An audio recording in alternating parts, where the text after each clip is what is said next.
If you were to tell me that Morbius exists in the same universe as Fox's Fantastic Four, because in terms of quality, it has a lot of parallels that you can connect to that film, I honestly would believe you, because it feels as disjointed, as messy, and as much of a missed opportunity as that film. This thing is bad.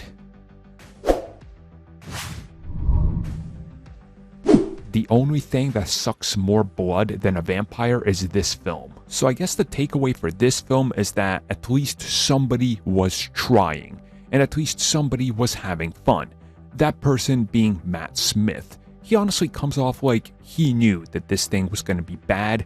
He didn't know what he was told to do, he had no idea what he was doing, and he was just going to wing it and get a payday. And you definitely get the sense that Matt Smith was committed to getting a payday. The rest of the cast, well, what's there to say? Michael Morbius is Michael Morbius from the comics, in name only, more or less. Is he a compelling, multi-layered character from the comics who's very much a vigilante, but he's constantly pulled in by the bloodthirst and needing to feed the hunger? Not really, no, they completely just straight up missed that. And somehow managed to muddle it up even worse. How about the love interest? Well, she's there. What was her name? I mean, she's there. She serves a purpose of exposition and plot delivery, which, the plot, oh boy, Morbius, vampire, curse, blood disease. You know how they gave you the entire plot in the trailer? That's literally as much as you get. You don't get too much. There's literally not too much. If you can somehow manage to keep your cool and try to keep up with what's going on by the time you get to the third act, there is a third act, believe it or not. Or maybe there isn't. I don't know. The film just feels like one long, drawn-out, boring act. And it's not to say it's all bad and boring, but it's overly boring and brings you down multiple times. And anytime they start to tiptoe around the idea of the Jekyll and Hyde approach to Morbius, they do just enough to try to almost pull you in, and you're like, okay, this is when it's gonna connect. And then they pull it back from you and you get nothing. And overall, I think the worst thing about this entire thing is the way that they approach the old style of comic book movie making.